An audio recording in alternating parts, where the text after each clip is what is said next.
Ya, excelente. Entonces vamos a dar inicio de este diplomado y también algunos están como alumnos libres. El día de hoy vamos a hablar sobre dos temas, que es la acción de petición de herencia y la acción y la filiación.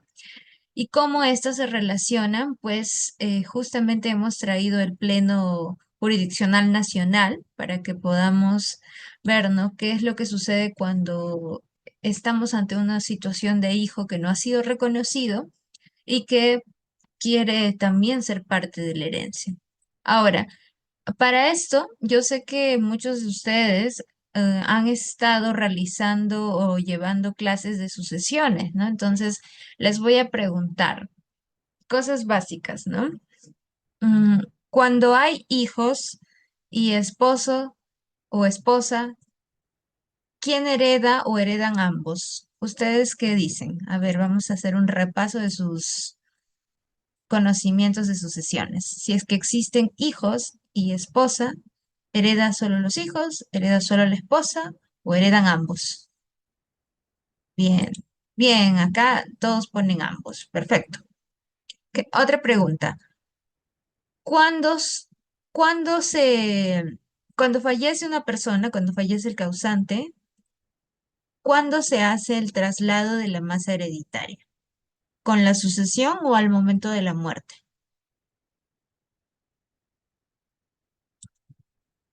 Muy bien, ahí estoy viendo que han estado atentos a sus clases de sucesiones al momento de la muerte. Ok, entonces la pregunta que nos trae el día de hoy. Si un hijo o una hija no está reconocido, ya sea porque el papá se olvidó de firmar el acta de nacimiento, porque nunca lo reconoció, esta persona, este hijo, ¿es heredero? ¿Ustedes qué creen? ¿Es heredero? Claro que sí, claro que no, sí, sí, no, no, hay opiniones ahí.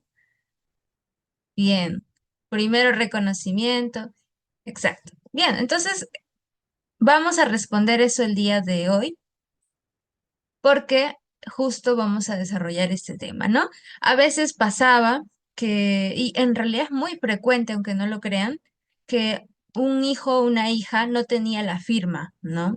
O sea, por un error, del acta de nacimiento no se llegó a firmar, ¿no? Entonces, cuando ya fallecía el padre o la madre, se daban con la sorpresa de que no estaban reconocidos, ¿no? Entonces, esto traía muchas consecuencias, ¿no?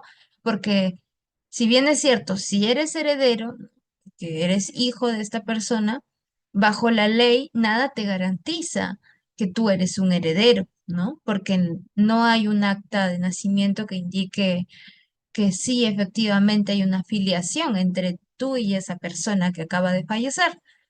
Entonces es importante el reconocimiento. Ahora, también están los casos donde no se reconocía a un hijo, ¿no? Se tenía hijos y no se les daba el reconocimiento y luego este hijo trata de solicitar el reconocimiento cuando ya su padre o su madre ha fallecido. Normalmente es con padre, ¿no? Porque con madre es más fácil el reconocimiento, pero también hay casos, ¿no? Donde a veces las madres se olvidan de firmar el acta de nacimiento, ¿no? Entonces eso también podría suceder. Bien, entonces, para nosotros comprender este tema, vamos a repasar algunos conceptos, conocimientos que seguramente que ustedes tienen ahí o han llevado, pero vamos a repasarlos. Bien, uno de esos es la acción de petición de herencia, otro es el tratamiento de la afiliación en Perú y tercero, los plenos jurisdiccionales. ¿Ya? Eso es un repaso nada más de conceptos. Bien, comenzamos con la acción de petición de herencia. ¿Qué cosa es esta acción de petición de herencia, no? Está regulado en nuestro código. Y justamente cuando estamos en una situación donde una persona ha fallecido, la transmisión de su patrimonio se va a producir al momento de la muerte, ¿no? Pero sí o sí, a pesar de que existen herederos herederas, sí o sí se tiene que hacer una sucesión, una declaratoria de herederos, para que estas personas, estos herederos, herederas, puedan reclamar todos los derechos que por ley les corresponden, ¿no? Entonces, a veces pasa, ¿no? Que ya son herederos, herederas, y los bienes del padre causante no están en su posesión, sino están en otro lado.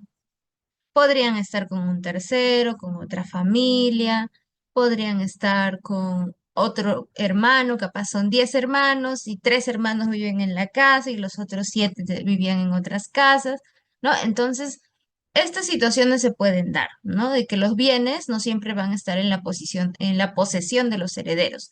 Entonces, en esos casos, si existieran, ¿no? Bienes, hay dos tipos de acciones para que un sucesor o una sucesora pueda recuperar estos bienes, que son la acción de petición de herencia y la acción reivindicatoria. Cuando los bienes del causante se encuentran en posesión de otros herederos o sucesores, por ejemplo, se encuentra en manos de el esposo, se encuentra en manos de un hermano, ¿no? Entonces, si están en la posesión de otros herederos, la acción que vamos a utilizar es la de petición de herencia, porque estás reclamando tú como heredero también o sucesor, ¿no? Estás reclamando parte de la herencia, entonces le pides a quien le está poseyendo. Se dirige esta acción contra quien está poseyendo el bien. Ahora, si los bienes se encontraran en la posesión de terceros, que podrían ser terceros que no tienen ningún vínculo sanguíneo o terceros que son familiares, pero al final no son herederos, entonces la opción que vamos a utilizar es la acción reivindicatoria, ¿no?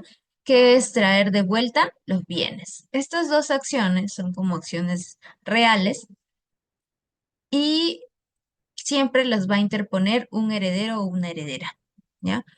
O un coheredero. Pero puede hacerlo para poder concurrir con este otro heredero que tiene los bienes o para quitarle los bienes, ¿no? Excluirlo de estos bienes. ¿Qué más sabemos de la acción de petición de herencia? Está regulado en nuestro código, como dije, entonces pueden ir al artículo 664 del Código Civil y ahí va a decir acción de petición de herencia. ¿Qué nos dicen? Que el derecho de petición de herencia corresponde al heredero que no posee los bienes que considera que le pertenecen. O sea, acá ya nos está diciendo quién es la persona legítima para solicitar o realizar una demanda de acción de petición de herencia. ¿Quién es la persona legítima que debe realizar este tipo de demanda? Sí, nos está diciendo acá el código, ¿no? Corresponde al heredero que no posee los bienes. Entonces, la persona legítima siempre es un heredero, ¿ok? Eso es muy importante y va a ser muy importante en adelante también. Siempre la persona que realice esta acción, el que demande, ¿no? Petición de herencia, tiene que ser un heredero o una heredera. Va a dirigirlo, dice acá, contra quien tenga los bienes, contra quien posea en todo o en parte a título sucesorio, para excluirlo o para concurrir con él.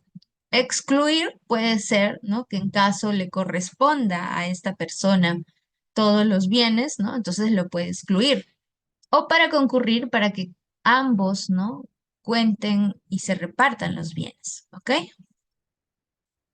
Ya, acá hay una pregunta interesante. ¿Primero pido petición y después inclusión o al revés? Ya.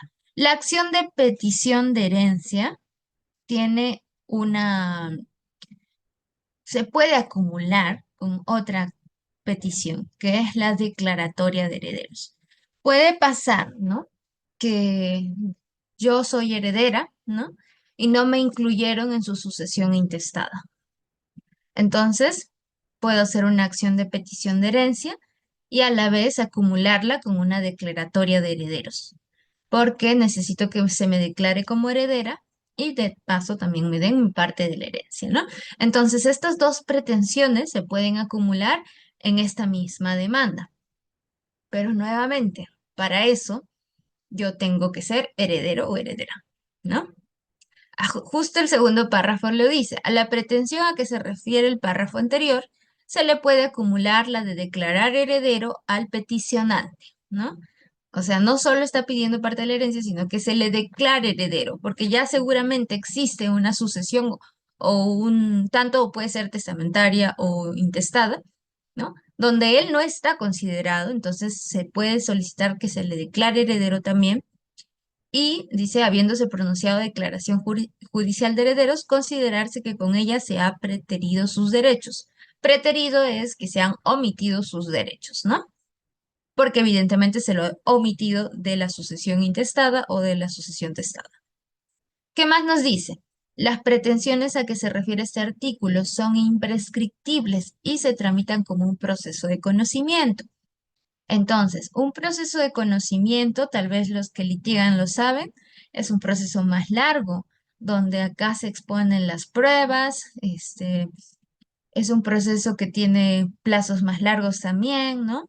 Entonces, es un proceso que tal vez dure entre 2, 3 años o incluso más, ¿no? No es algo que ya hago mi acción de petición y ya está, ya tengo mis bienes. No, esto va a tardar. Y además nos dice que es una acción imprescriptible, ¿no? Y acá hay que diferenciar, ¿no? Que la prescripción de una acción, si bien es cierto, nos dicen, puedes solicitar, ¿no? Tu petición de herencia cuando quieras porque este derecho es imprescriptible, pues también hay que tener en cuenta, ¿no? Que si algún tercero ya vive ahí 10 años, ¿no? Puede pedir la prescripción del bien y por más que sea imprescriptible la acción de petición de herencia, no le va a poder quitar ese bien, ¿ok? Pero en los otros casos, cuando son herederos, sí puede solicitar en cualquier momento, ya sea, no sé, después de 20 años, y puede tener derecho, ¿no? A parte de los bienes que le correspondía. A ver, acá hay dos preguntas. Una dice, ¿hasta qué tiempo se tiene para realizar los trámites de sucesión intestada? Ustedes como abogados, abogadas, lo importante es que recomienden que ni bien fallece una persona, se realice esta sucesión, pero puede realizarse muchos años después, pueden olvidarse, algunos incluso fallecen y nunca han realizado la sucesión intestada. Entonces se puede realizar en cualquier momento, en realidad, pero lo idóneo es que lo hagan en el momento del fallecimiento inmediatamente para que puedan tener acceso a los derechos, ¿no? Para ejercer los derechos.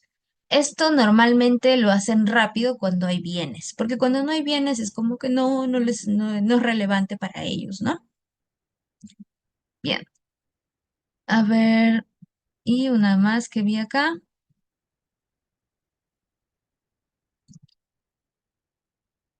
Acá hay una pregunta sobre cuál es la terminología correcta, ¿ya? No se dice inclusión de la herencia, no. Se dice petición de herencia, la demanda se realiza por acción de petición de herencia y se puede acumular con la declaratoria de herederos, pero no tiene otro nombre, ¿ya?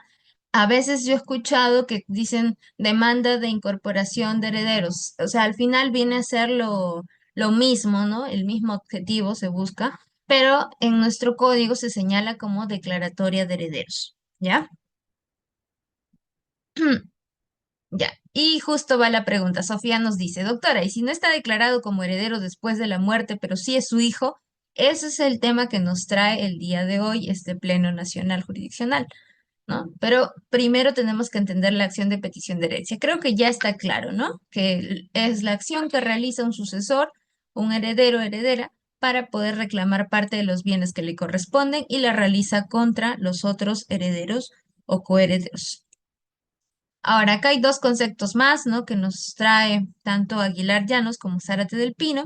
Y nos dice Aguilar Llanos que a la luz de nuestra legislación debemos entender como la acción petitoria de herencia aquella que corresponde al heredero que no posee los bienes que le pertenecen y se dirige contra quien sí los posee en todo o en parte, a título de heredero para excluirlo o concurrir con este. ¿Ok? Y Zárate, ¿qué nos dice? Nos dice que en los casos que el poseedor sea un coheredero, el derecho del heredero o la eventual acción judicial que puede ejercitar para concurrir con él, que está en posesión o para excluirlo, se denomina acción de petición de herencia, es decir, esta acción se plantea cuando hay herederos con intereses contrapuestos o concurrentes. ¿Ok? Entonces, ya lo hemos dicho hasta el cansancio, creo que he dicho como más de 10 veces heredero, heredera. Entonces, no se olviden que esta acción solo se plantea contra otros herederos o herederas. Si son personas que no tienen nada que ver, no son herederos, son terceros, ya la acción es diferente, que es la reivindicatoria, ¿ok? Entonces, la petición de herencia, todo tiene en relación porque todas las partes son familia, uno, y son herederos, ¿ok? Bien, ahorita vamos a pasar al tema, pero también importante que nosotros entendamos qué es la afiliación y cuál es el tratamiento aquí en Perú, ¿no? Sabemos que la afiliación es la relación parental que vincula tanto a papá a mamá con sus hijos, ¿no? Algunos dicen que no se debe llamar filiación, sino relación paterno-filial o relación materno-filial, pero en nuestro país está regulado como filiación. Ahora, desde hace años, ¿no? Se ha diferenciado la filiación por el matrimonio. Es decir, se separa la filiación matrimonial de la extramatrimonial. ¿Y esto por qué? Porque cuando una pareja está casada y nace un hijo, se presume siempre que es del padre, porque están casados, ¿no? Y si el padre no vive con esa persona hace 10 años, igual se presume que es hijo de este señor porque están casados, ¿ok? Esta es la presunción juris tantum, ¿no? Que tenemos en nuestro Código Civil. Ahora, la realidad nos muestra, ¿no? Que en las familias actualmente muchas siguen casadas y aún así no están haciendo convivencia, ¿no? O están separados de hecho, pero siguen casados. Entonces, a raíz de eso se modificó, ¿no? También la norma que antes no permitía que un hombre que no sea el esposo pueda firmar el acta de nacimiento si es que la mamá estaba casada. ¿Qué quiere decir?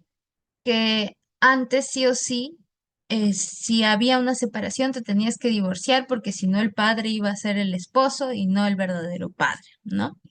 Pero bueno, actualmente ya una persona que no es el esposo puede igual acudir a firmar, ¿no? Solo tiene que declarar que es su hijo. ¿Ya? Y bueno, esto es súper importante, ¿no? Porque nosotros estamos tratando de garantizar el derecho a la identidad de las personas y imponer, ¿no? Creer que solo porque están casados sí o sí es su hijo, es no tener en claro que la realidad es bastante compleja y que no siempre los matrimonios están juntos de hecho, ¿no? Entonces acá nos dice, la filiación matrimonial se da cuando los hijos nacen dentro del matrimonio y el niño o niña nacido durante la vigencia del vínculo matrimonial se va a presumir hijo del esposo. Esta presunción se extiende aún a los concebidos antes del matrimonio, así como a los nacidos en fecha posterior al término del matrimonio, que hubieran sido concebidos dentro de él. Claro, porque estamos tomando en cuenta algunos días antes y algunos días después, ¿no? Si es que nace un poco después de terminado el matrimonio, igual se presume que era desde el esposo porque coinciden las fechas, ¿no? Y bueno, la filiación extramatrimonial, que es la más compleja, porque acá pues no hay presunción, y acá muchas veces creo que es la más común actualmente, ¿no? Porque ya las parejas no se están casando, entonces la filiación extramatrimonial es la más común. Y los hijos que se conciben fuera de un matrimonio, pues tienen que ser firmados sí o sí por papá y mamá, porque acá no hay una presunción, ¿no? Entonces, ¿qué nos dice? Los hijos concebidos y nacidos fuera del matrimonio, lo que significa que el establecimiento de su filiación paterna no es automático. no va a ser automáticamente. Tiene que ir a firmar. La filiación es divisible, es decir, cada uno de los padres puede establecer el vínculo de filiación que le une al niño o niña en forma separada. Claro, porque incluso puede ir la mamá primero a firmar y luego puede ir el papá. No tienen que estar ambos presentes para la firma. ¿Qué más? La presunción de la paternidad, al ser un efecto del matrimonio, no existe en este tipo de filiación. Y para establecer el vínculo de filiación es necesario que intervenga un elemento suplementario, es decir, un acto de voluntad expresado en el reconocimiento o, caso contrario, una declaración judicial. ¿Cómo un niño o una niña obtiene la filiación si no es hijo de padres que están casados? Pues con el reconocimiento voluntario que se hace a través de la firma en la RENIEC o, si en caso se niegan en la paternidad, una declaración judicial por proceso de filiación. ¿Ok?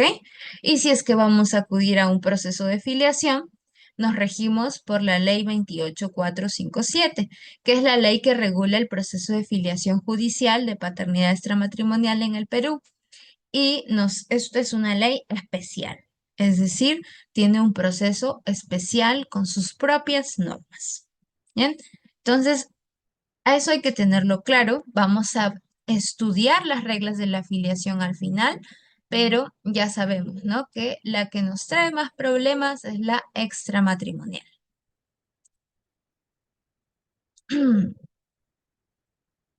Ya, acá hay una pregunta que hay que hacerla más adelante. Nos dice, ¿qué sucede si el que estaba solicitando la petición de herencia fallece y deja a su esposa e hijos? Ya, les voy adelantando. La petición de herencia, si bien es cierto, la tiene que solicitar la persona que no tiene los bienes, el heredero o la heredera, también, si él inicia la acción, ¿no? Sus herederos pueden continuar la acción, sí pueden realizarlo, ¿no? El que fallezca no hace que caduquen sus derechos, ¿ok? Mm,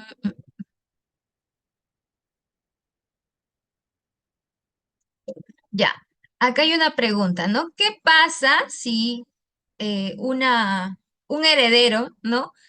Hizo la sucesión intestada, ¿no? Y se puso él solito o ella solita, se adjudicó todo, pero habían más herederos, no era solo el único, la única, habían más herederos. Pues acá se va a tener que acudir a un proceso judicial, porque lo correcto sería que en una sucesión intestada estén presentes todos los herederos. Si no están presentes, que al menos tú nombres a todos los herederos, porque si tú niegas herederos, incluso hay un delito, ¿no? Que hay incluso una casación que evalúa esto de si se está cometiendo un delito porque estás negando, ¿no? Que existen otros herederos. Pero bueno, si no te consideraron en la sucesión, no te preocupes, existen estas vías judiciales, ¿no? Claro que lo malo es que son procesos largos, son procesos de conocimiento. Ya, a ver,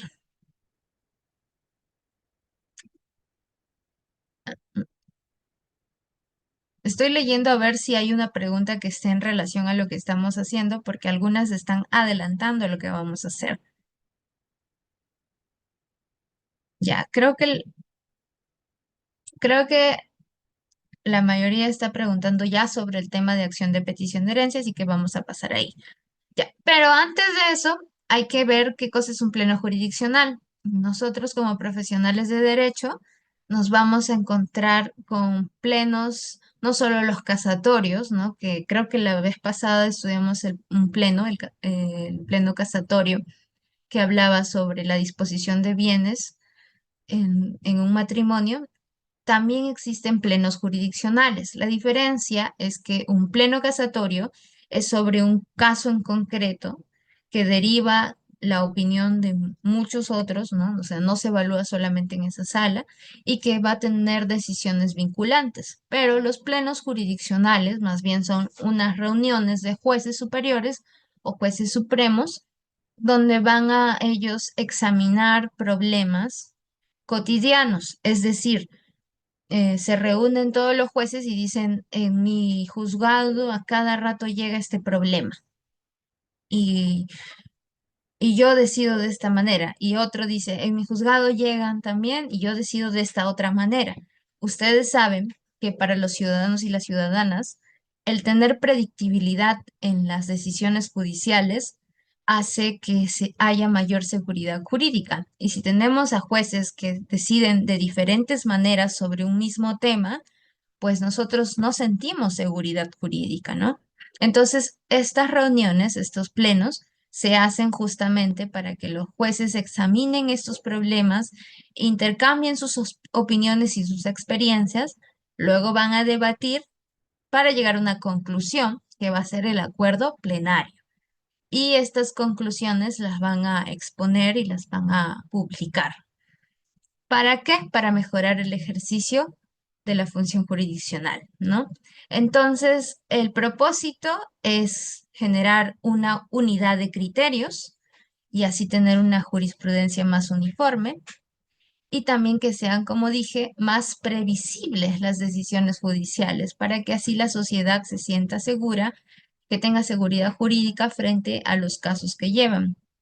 Ahora, esto también es importante porque busca que estas controversias sean resueltas con igualdad y predictibilidad. Y algo que es muy importante entender es que los plenos jurisdiccionales no tienen carácter vinculante como los plenos casatorios. Los plenos jurisdiccionales sirven, son como una base de jurisprudencia que va a ayudar a la predictibilidad, pero su carácter vinculante es relativo, es decir, puede argumentarse el no usarlo. O puede decirse que tiene un carácter persuasivo, ¿no? Como que voy a tomar en cuenta este pleno, pero al final un juez puede decidir no usarlo. En cambio, en un pleno casatorio, sí tienen que utilizar sí o sí en el proceso que se esté llevando una controversia igual a la que llevaron en el pleno casatorio, que utilizar todos los aspectos vinculantes que nos dejaron, ¿no? Ahora, los plenos jurisdiccionales pueden ser nacionales, pueden ser regionales o distritales, ¿no?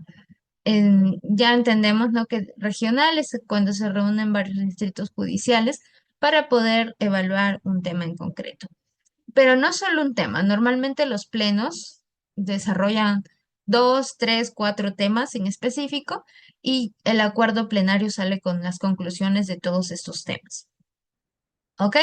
Ya. ¿Y por qué les he dicho esto? Porque justo el título de hoy, que es la acción de petición de herencia solicitado por un hijo o una hija que no es reconocido, fue de discusión en un pleno jurisdiccional nacional, ¿ok? Y hubieron posturas a favor y posturas en contra. Entonces vamos a analizar este pleno jurisdiccional para que ustedes sepan si es que sí puede solicitar un hijo no reconocido una acción de petición de herencia o no puede. ¿Ok? Ahora, este pleno es el pleno del año 2022.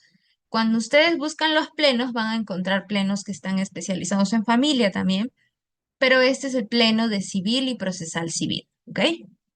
Bien, habían cuatro temas en este pleno del 2022, pero el tema 3 era la acción de petición de herencia solicitada por un hijo no reconocido o no reconocida.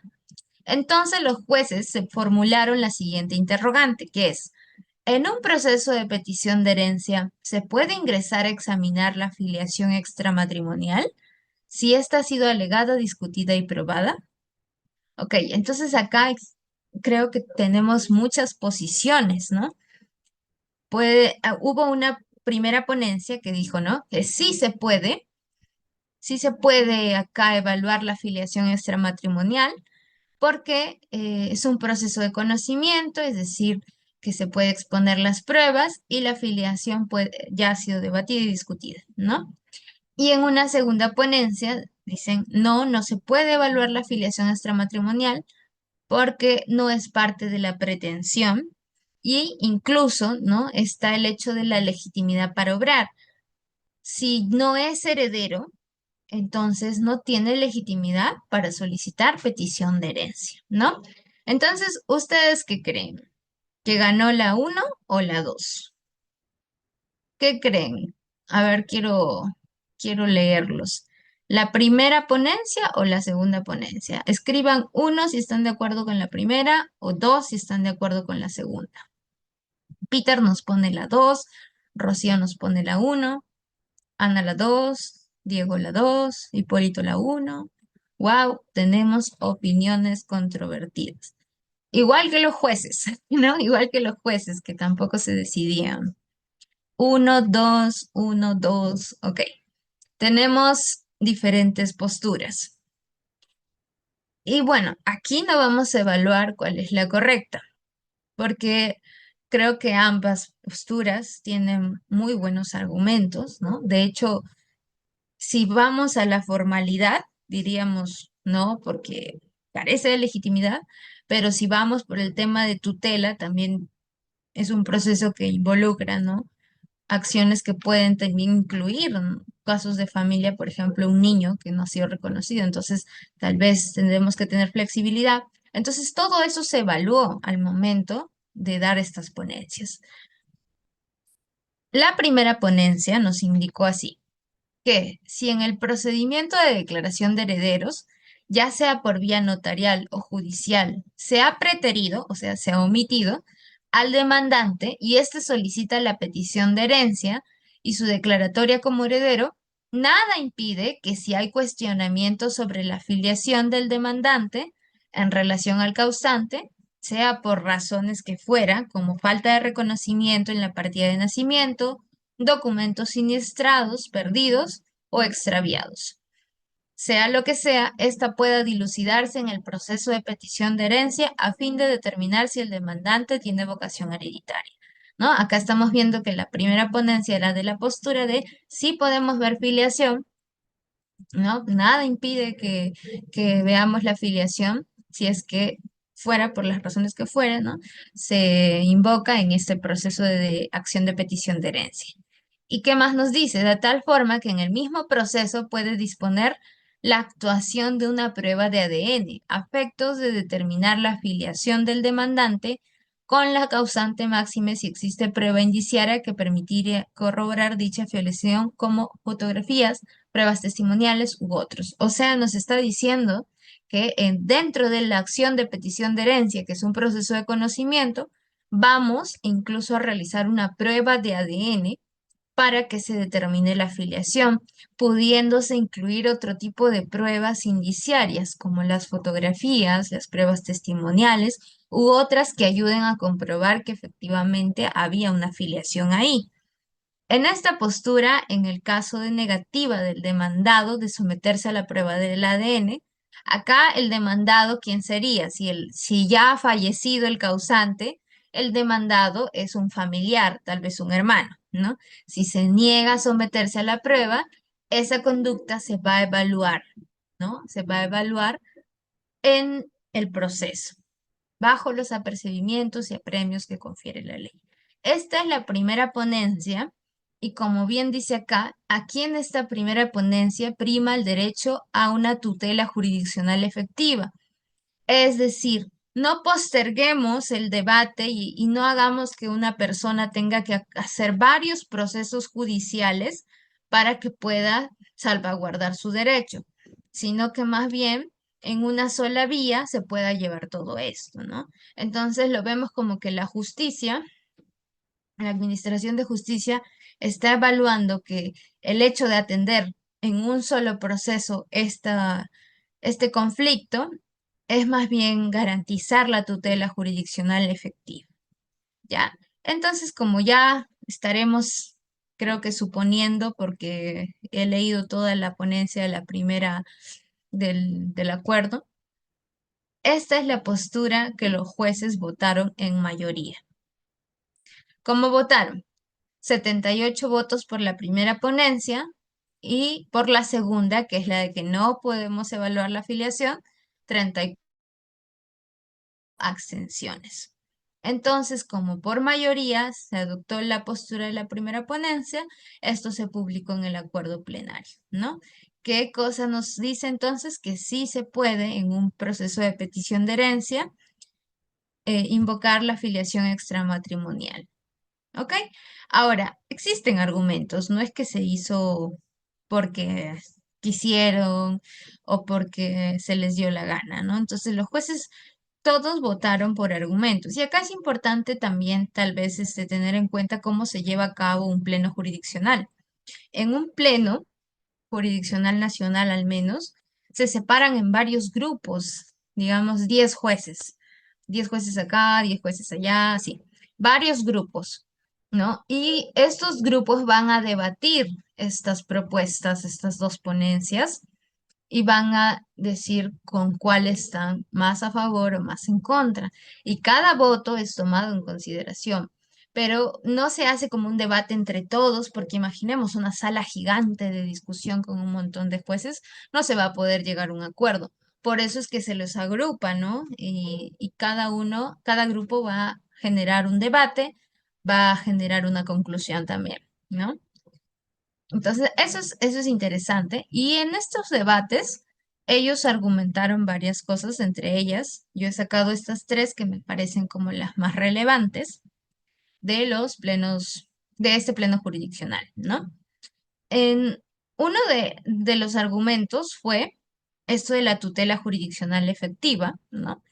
Que cuando la justicia tarda, pues ya no es justicia, y que más bien no es positivo estar haciendo que un usuario, una parte, tenga que iniciar dos procesos para poder hacer efectivo su derecho, ¿no? Esto más bien lo perjudica, por eso es que se toma en consideración esto como un argumento.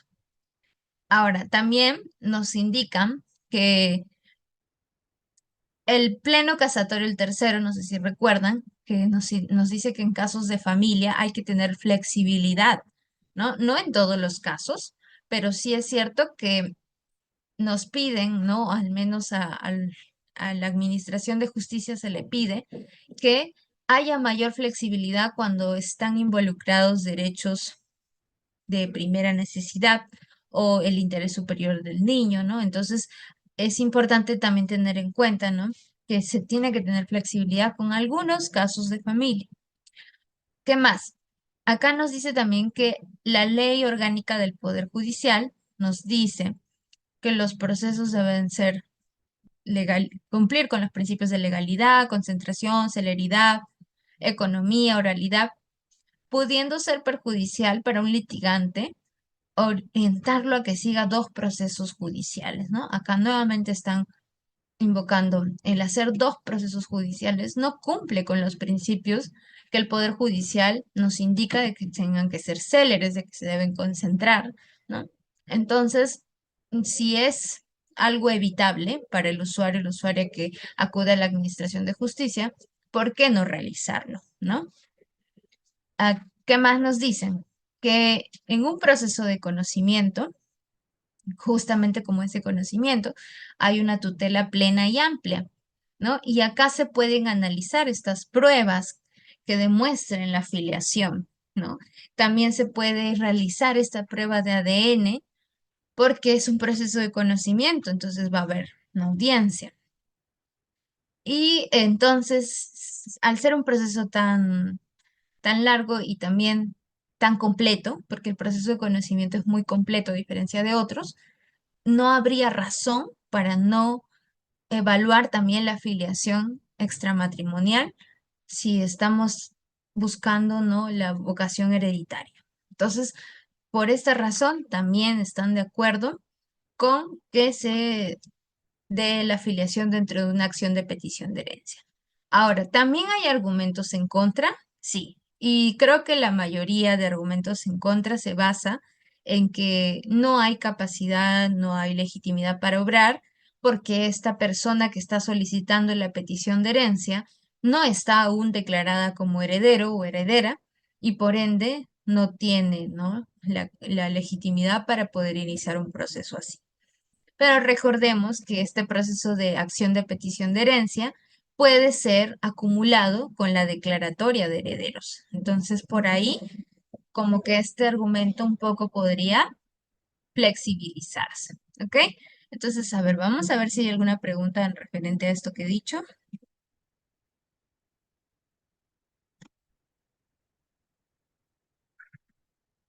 Mm. Williams nos dice, ¿cuál sería la sanción en caso que se niega la prueba de ADN? ¿No? Imaginemos acá en un caso no específico, la prueba de ADN se va a solicitar a un familiar, digamos que al hermanastro, ¿no? Entonces, ¿puede negarse? Sí, sí puede negarse. ¿Qué es lo que va a hacer el juez? Va a tener que evaluar las otras pruebas, porque no puede simplemente presentar el prueba de ADN como prueba, porque tiene que tener otro tipo de actuación probatoria que demuestre esta afiliación.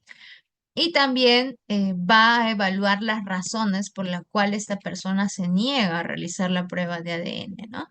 ¿Puede tener una sanción? Sí, pero esto lo va a definir el juez. O puede simplemente la sanción ser que tome en cuenta como que sí existe una afiliación, ¿no? No hay una sanción específica.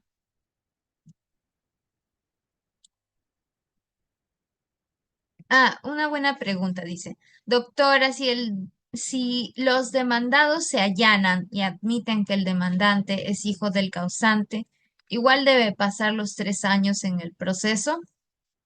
Bien, ¿esto podría reducir el tiempo del proceso? Sí, porque ya no se va a evaluar, ya no va a ser controversia si es que es hijo o no es hijo, ¿no?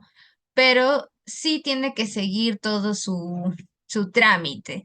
Es decir, ya tal vez no va a durar 3 años completos, tal vez 2 años y medio, un poco menos tal vez, ¿no? Igual el proceso de conocimiento es largo, ¿no?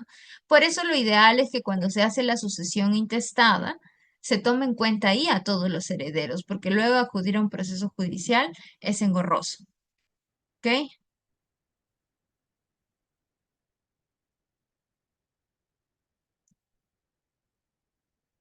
Ya, a ver, acá hay otra pregunta. Los casos no los estoy leyendo porque son muy largos. Dice, es decir, las pretensiones se formulan con la demanda, no es que sobreviene como consecuencia de la oposición y por tanto se promueve la actuación probatoria igualmente. La pretensión que realiza el demandante es la pretensión de petición de herencia y declaratoria de herederos, ¿no? Ahora, cuando una persona responde, los herederos responden, pueden ellos hacer una petición también, ¿no? En su oposición ellos pueden hacer una contravención y tener sus propias pretensiones, ¿no? Si no lo hacen, pues se entendería como que están de acuerdo y por eso es que el juez va a evaluar ambos para decir cuáles son las controversias en este caso determinado.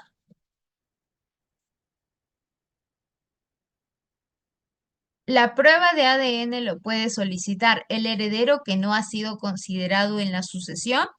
Sí, sí lo puede solicitar. ¿Por qué? Porque estamos ante la pregunta de si un hijo no reconocido, es decir, no ha sido firmado o se ha perdido su partida, se ha quemado, no se encuentra, ¿no? Un hijo no reconocido puede solicitar a través de la acción de petición de herencia su filiación. Sí, entonces acá podría solicitar la prueba de ADN. Por eso este pleno justamente discute este tema, ¿no? Si es que no está reconocido, no está demostrada la afiliación, por ende, ¿será viable que se lleve una acción de petición de herencia? La respuesta del pleno ha sido que sí, sí es viable, ¿no? Entonces sí pueden realizar la prueba de ADN.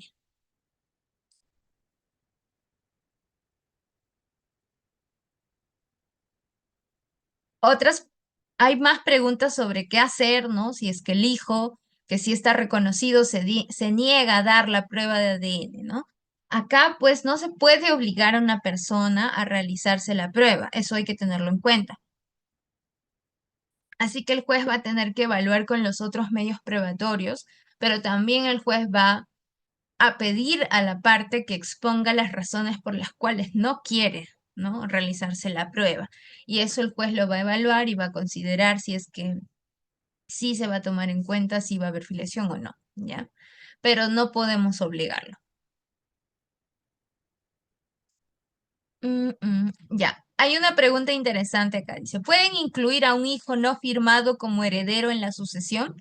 ¿Es válido? Lo correcto es que primero este hijo solucione su problema de filiación. Podría ser que este hijo, su padre no firmó o hubo un error en la partida, ¿no? Entonces, a veces solo el error es administrativo y se puede solucionar, si no tendrían que pasar a lo judicial. No se podría hacer la sucesión así nomás, tiene que estar subsanado todo.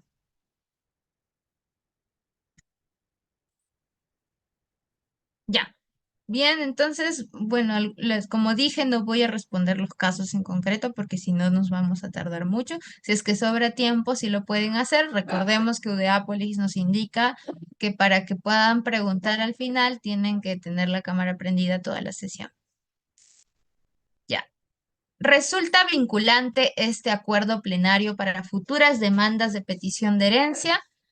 Ah, la respuesta la di aquí.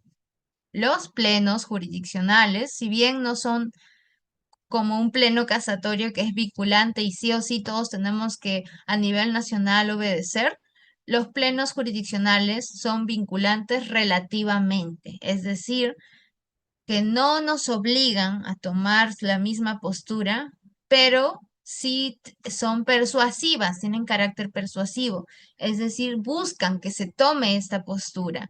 Si no va a tomarla un juez, va a tener que motivar la razón, ¿no? Pero es una vinculación relativa, ¿ok? No es como los casatorios. Ahora, también importante, este es un pleno jurisdiccional nacional, pero hay plenos jurisdiccionales regionales y distritales. Cuando es distrital, imaginemos, la Corte Superior de Lima Este realiza un pleno jurisdiccional. Estas consecuencias o estas decisiones van a ser vinculantes para su distrito, ¿ok? No van a ser vinculantes para otros. Ahora, ¿otro distrito puede decidir citar este pleno jurisdiccional? Claro que sí, pero nuevamente, ¿no? El pleno jurisdiccional, si es a nivel distrital, solamente va a ser vinculante relativamente frente a su distrito, ¿no? Si es regional, frente a lo regional, pero no a nivel nacional. En este caso sí es vinculante a nivel nacional porque este pleno fue a nivel de todas las cortes. Ya. Bien, entonces vamos a seguir.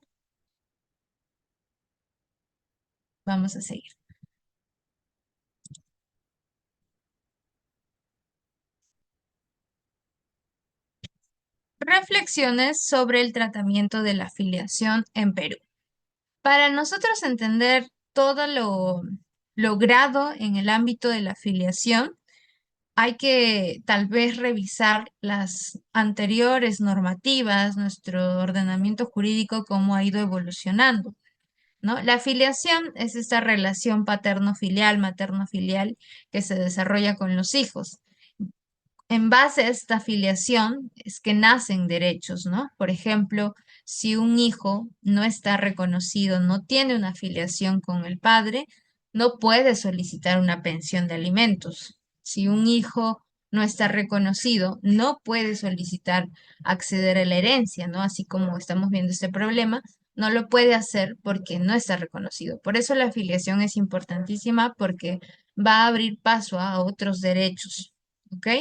Ahora, antes la afiliación, cuando no existía la prueba de ADN, ¿cómo creen que las personas obtenían la afiliación?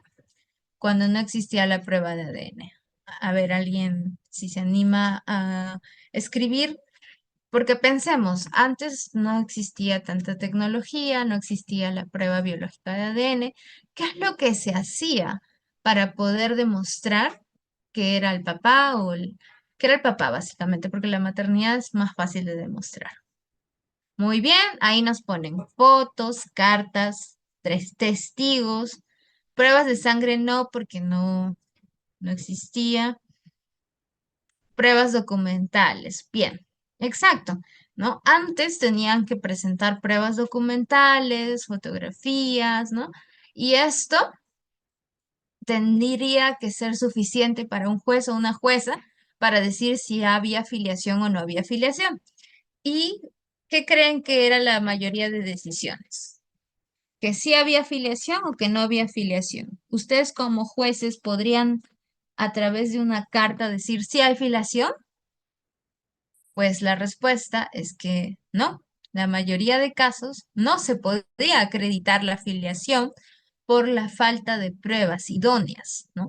Entonces esto era muy complejo y muy problemático para los derechos de las personas que estaban solicitando esta afiliación, ¿no? Para la mamá que estaba solicitando, para el niño que estaba solicitando, o ya incluso siendo adulto, estar solicitando que se declare la afiliación, era muy problemático porque no existían estas pruebas de ADN y por ende muchos jueces no declaraban estas filiaciones. Ahora, luego, acá dice el código no exigía que tenía que ser el padre o madre que declarando los hijos. No entiendo tu pregunta, Hipólito, pero bien, esto va evolucionando, ¿no? Y luego sale la prueba de ADN, que fue un logro, ¿no? Y algo como, digamos, que solucionó muchos problemas en el ámbito legal, porque la prueba de ADN pues tenía mucha veracidad. No recuerdo cuánto porcentaje de veracidad tiene, ¿no? Pero con esa prueba se solucionaba todo problema de duda sobre si era el padre o no era el padre, ¿no? Ahora, ¿cuál era el problema? Que cuando se dio la afiliación, no se obligaba a la parte a asistir a la audiencia, por ejemplo, ¿no? Entonces, muchas veces no asistía el papá a la audiencia y por ende no se daba la prueba de ADN y no se podía declarar la afiliación. Otro problema que existía es que ustedes saben que cuando una persona demanda, pues tiene que demostrar, ¿no? Tiene que apuntar todas sus pruebas. Por eso también se entendía que el demandante es quien tiene que costear el gasto de la prueba de ADN. Y bueno, una prueba de ADN no es un gasto pequeño, es un gasto bastante oneroso. Y las partes demandantes muchas veces no tenían el presupuesto para poder costear la prueba, ¿no? Entonces no se hacía y por ende no se podía demostrar la afiliación. O esto de que sí pagaba la prueba de ADN la parte y no iba, ¿no? El demandado a las pruebas se reprogramaba, no iba otra vez y así pasaba el tiempo, ¿no? Entonces, todo esto era muy problemático y se fue modificando nuevamente para ver qué se hacía. Incluso el proceso antes de filiación se llevaba a través de un proceso de conocimiento, ¿ok? Imagínense, ¿no? Que el proceso de conocimiento, ustedes saben, es larguísimo. Entonces, eso también fue evolucionando.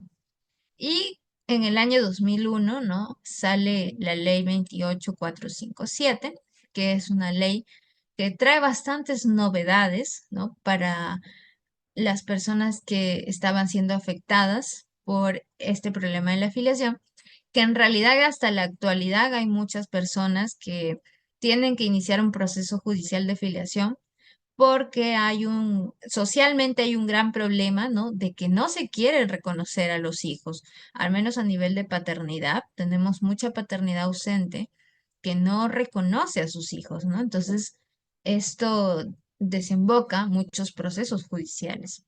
Pero bueno, en ese entonces, ¿no? Igual esto fue como una señal de esperanza cuando salió. Y luego incluso, ¿no? Ya muchos años después, se modifica más esta ley, la 28457, para poder dar mayores facilidades a la persona que requería la filiación, ¿no? Entonces, acá, ¿qué nos dice? El proceso de filiación judicial de paternidad extramatrimonial se ha modificado en reiteradas ocasiones, con el fin de salvaguardar los derechos de los niños, niñas y adolescentes. ¿Por qué? Porque normalmente quienes solicitaban la filiación eran mamás por su niño, ¿no? Que no estaba reconocido. Ahora, actualmente los procesos judiciales de filiación se tramitan bajo la Ley 28457, la cual ha sido modificada en el año 2017 por la Ley 3628. ¿Y qué nos dice estas modificaciones? Pues que el proceso judicial de filiación extramatrimonial se tramita en un juzgado paz letrado, ¿ok? No se tramita ya en un juzgado de familia, sino en un paz letrado. Aparte, nos dice que este es un proceso especial. De hecho, la ley misma dice, ¿no? Proceso especial de filiación. ¿Qué quiere decir esto? Que tiene sus propias reglas, sus propios plazos, sus propias normas. Ustedes saben que nosotros en el Perú contamos con diferentes tipos de procesos judiciales, de conocimiento, sumarísimo, abreviado, ¿no? Cada uno se caracteriza por tener sus propias condiciones, sus propios plazos, ¿no? Pero este proceso especial es especial justamente porque no se basa en ninguno de esos otros procesos, sino tienen sus propias normas, sus propios plazos. ¿Qué más? No hay audiencias, por lo que el proceso es más rápido, salvo la audiencia de toma de pruebas, de toma de muestra de ADN. Eso sí se realiza, a menos que se allane, ¿no? Y algo que fue muy positivo para, al menos para los niños, niñas y adolescentes afectados, ¿no? Es que el demandado, que debería ser el presunto padre, debe pagar la prueba de ADN.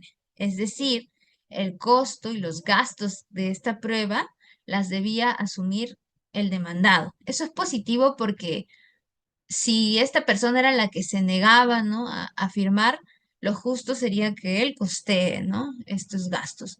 Pero claro que si en caso pasara, ¿no? que al final no era el papá, estos gastos tenían que ser devueltos por la parte demandante, ¿no? Entonces, es como que para garantizar los derechos del niño y adolescente, lo mejor era que el demandado costee. ¿Qué más nos dice esta ley? Que en este proceso, como normalmente se iniciaba la afiliación porque querías los alimentos, o sea, motivado por tener una pensión de alimentos, iniciabas la afiliación, pero luego tenías que iniciar un proceso de alimentos, pues se modificó y se podía y se puede actualmente acumular la pensión de alimentos como una pretensión accesoria. Es decir, yo solicito o realizo una demanda de filiación y como pretensión accesoria agrego la pensión alimenticia que quiero obtener, ¿no? Esto también es súper positivo, ¿no? Porque así ahorramos proceso judicial a la parte, actuamos más rápido y la administración de justicia, como lo decíamos anteriormente, si no es rápida la justicia, no es justicia. Entonces, era importante esos cambios. Bien, vamos a ver acá qué nos han puesto en el chat. Dos en uno, exacto. Dos en uno. Alimentos y filiación en un solo proceso y súper rápido. Acá dice, ¿por qué dice que es más fácil la afiliación extramatrimonial cuando es la madre quien no reconoció? Allá. Normalmente cuando nosotros pensamos en filiación, lo primero que se nos viene en la cabeza es que el padre es el que no ha reconocido. ¿Por qué? Porque la madre firma en el mismo hospital, ¿no? Entonces, realiza el reconocimiento ahí mismo. Y también es como que es imposible dudar, ¿no? Si esta persona es la madre o no, porque nació de esta persona, ¿no? Entonces es mucho más fácil el reconocimiento de la mamá. Pero sí hay casos, ¿no? Al menos antes, cuando no se firmaba la partida, ¿no? Y a veces la madre daba por sentado que se presumía su filiación, cuando no es así, ¿no? También tiene que ir a firmar. Y pasaba que fallecía y luego cuando querían declarar la sucesión intestada, se daban con la sorpresa de que la mamá no los había reconocido, ¿no? Entonces, eso también puede pasar. Pero bueno, lo que yo estoy diciendo es que es más fácil el proceso actualmente que hace muchos años, porque la afiliación extramatrimonial hace años era bastante compleja, ¿no? Porque sus plazos eran más largos, porque incluso cuando no existía la prueba de ADN, lo problemático que era demostrar una afiliación en ese tiempo, ¿no? Ya, bien. Acá Edeisa nos pregunta, si el ADN sale negativo y el demandado hace los gastos de ADN, ¿la demandante tiene que devolver? Sí, correcto. Claro que sí, ¿no? La justicia también tiene que ser justa. Si sale negativo, entonces no va a terminar pagando el demandado. Tiene que la demandante devolver estos gastos que ha realizado el demandado, ¿ok? Pero la idea de que lo pague el demandado es que muchas veces la demandante está solicitando este proceso por la falta de dinero, por la pensión de alimentos, o sea, muchas veces no tiene para costear una prueba de ADN y el demandado pues tiene mayores posibilidades. Eso no es siempre cierto, puede ser que un demandado no tenga las posibilidades, pero bueno, por todos los problemas anteriores que existían de que los demandados se negaban a pagar y no iban, entonces por eso es que la ley ahora impone que lo hagan, ¿no?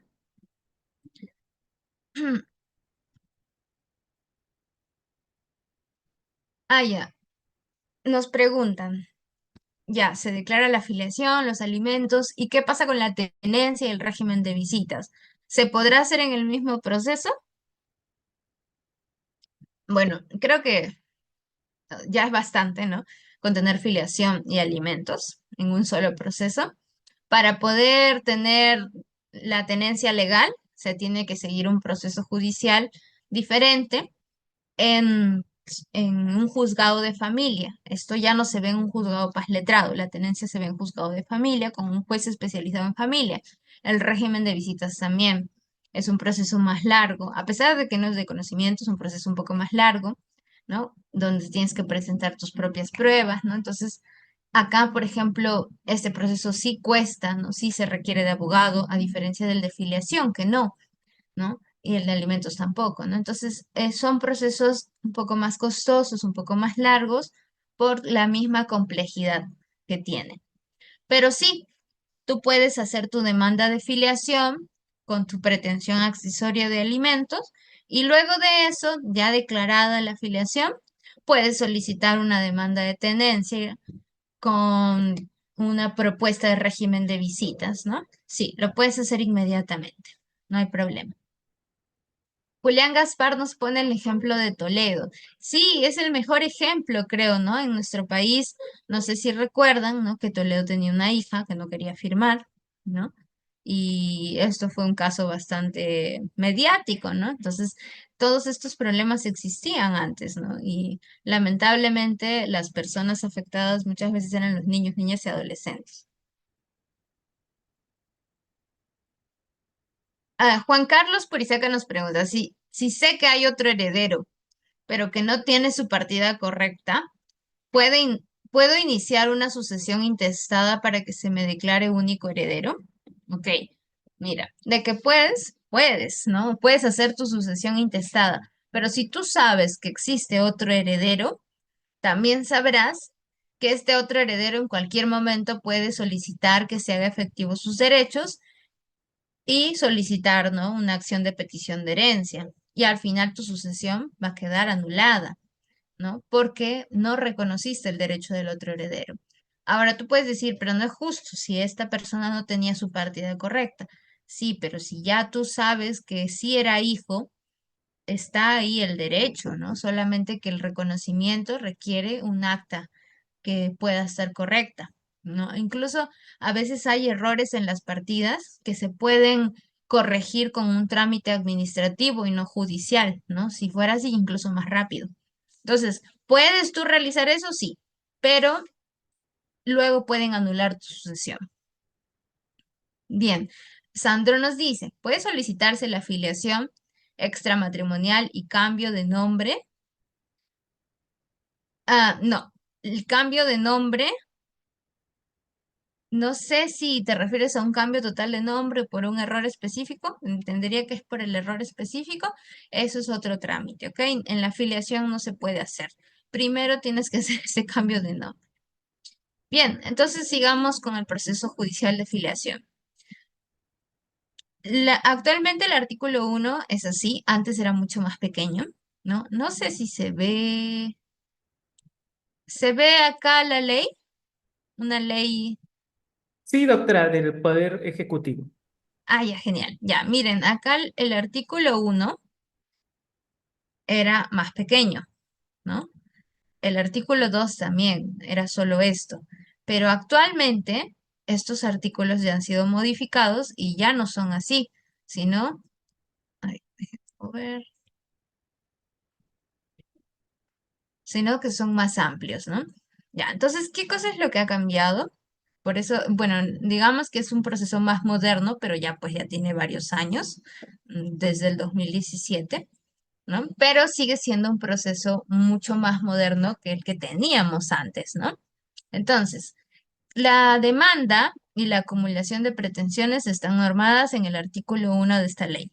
Nos dice, quien tenga legítimo interés en obtener una declaración de paternidad puede pedir al juzgado de paz letrado que expida una resolución declarando esta filiación. Ya, acá nos está diciendo que la vía idónea es el juzgado de paz letrado. Eso primero.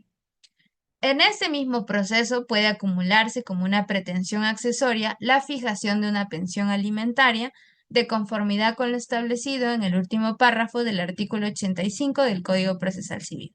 Lo que hemos dicho, ¿no? Que también se puede acumular una pretensión de alimentos.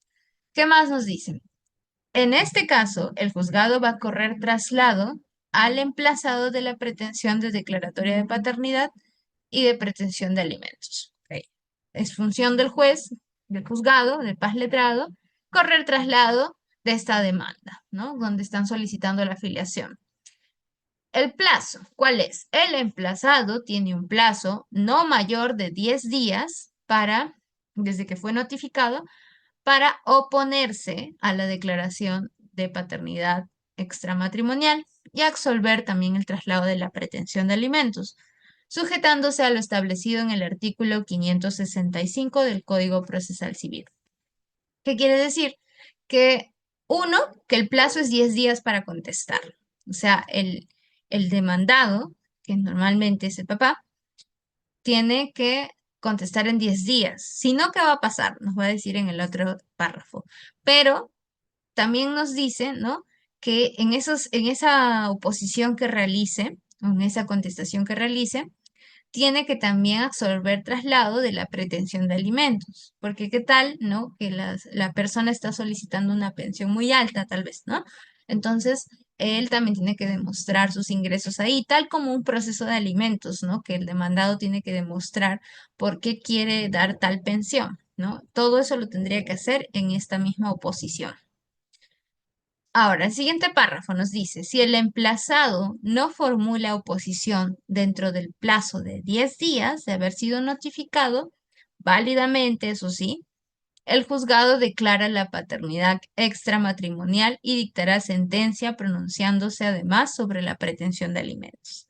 O sea que si no dices nada, si te quedas callado, se te va a declarar como papá. Se te va a declarar la paternidad extramatrimonial. El silencio da la declaración de paternidad. Y claro, también aleatoriamente se va a dar la pretensión de alimentos, ¿no?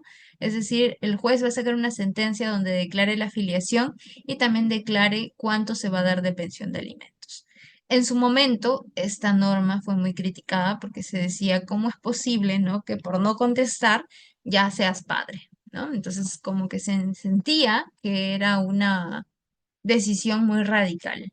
Pero entendamos que esto se dio debido a un contexto en una sociedad donde muchos padres no reconocían a sus hijos, que actualmente sigue siendo así, y que además hacían muchas estas argucias, ¿no?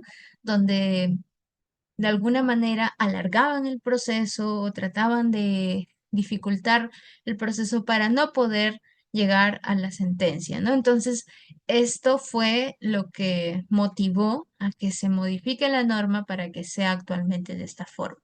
Y esto siempre teniendo en cuenta el interés superior del niño, ¿ok? Ahora, la oposición. ¿Qué nos dice el artículo 2? Este artículo es más largo. Nos dice, La oposición no genera declaración judicial de paternidad, siempre y cuando el emplazado se obligue a realizarse la prueba biológica de ADN. O sea, el demandado, el supuesto padre, puede oponerse y no va a declararse judicialmente que es el padre todavía, siempre y cuando se obligue a que se va a realizar la prueba de ADN. Es decir, sí o sí se tiene que realizar la prueba biológica de ADN. Si te opones, quiere decir que sí o sí tienes que realizarte la prueba biológica de ADN. Entonces, ¿qué más dice? El juzgado va a fijar una fecha para la audiencia única, la que deberá realizarse dentro de los 10 días siguientes, ¿no? Acá vemos otra vez el tema de los plazos, son bastante cortos, ¿no? Porque se busca proteger estos derechos de los niños adolescentes. Bueno, más que nada niños, tanto no adolescentes, pero sí hay casos de adolescentes, ¿no? Donde se pide filiación. Y se busca la protección de este derecho, por eso es que los plazos son muy céleres. ¿Qué más nos dice? En la audiencia se llevará a cabo la toma de muestras para la prueba biológica del ADN, la cual es realizada con muestras del padre, la madre y el hijo. En caso el padre no tenga un domicilio conocido, sea inubicable o haya muerto, podrá realizarse la prueba al padre, madre u otros hijos del demandado de ser el caso. Aquí vamos a detenernos un rato porque acá nos está diciendo, ¿qué pasa si estoy solicitando una filiación post-mortem? Es decir, después de la muerte del papá. ¿Ya no se puede realizar? ¿Ya fui con mis derechos? No, nos está diciendo acá esta misma ley que sí se pueden oponer, ¿no? Los demandados. ¿A quién creen que demandaría una persona si el papá ya está muerto? A sus otros hijos, a los abuelos tal vez, ¿no? Personas legítimas, ¿ok? Entonces, estas personas tendrían que realizarse la prueba de ADN para demostrar si es que hay filiación o no hay filiación. ¿No? No solamente en el caso de que esté muerto el papá, sino también en caso de que esté desaparecido, también podría ser, ¿no? No tenga un domicilio conocido, es decir, no se le ubica en ningún lado. No se puede dejar en desamparo el derecho de los niños. Así que, si no se le ubica en ningún lado, se procede a realizar la prueba a un familiar. Asimismo, dice, en la audiencia se procederá conforme lo dispuesto en el artículo 555 y demás del Código Procesal Civil en lo que respecta a la pretensión de fijación de una pensión alimentaria, siempre no teniendo en cuenta lo de la pretensión de alimentos. Ahora, eso también es importante. Nos dice, el costo de la prueba de ADN va a ser abonado por la parte demandada en la audiencia al laboratorio privado al que se encargue la realización de la prueba. Es el juzgado quien ordena en qué laboratorio se va a realizar. No elige el demandado, ¿ok? Si no sería muy arbitrario. Es el juzgado el que elige.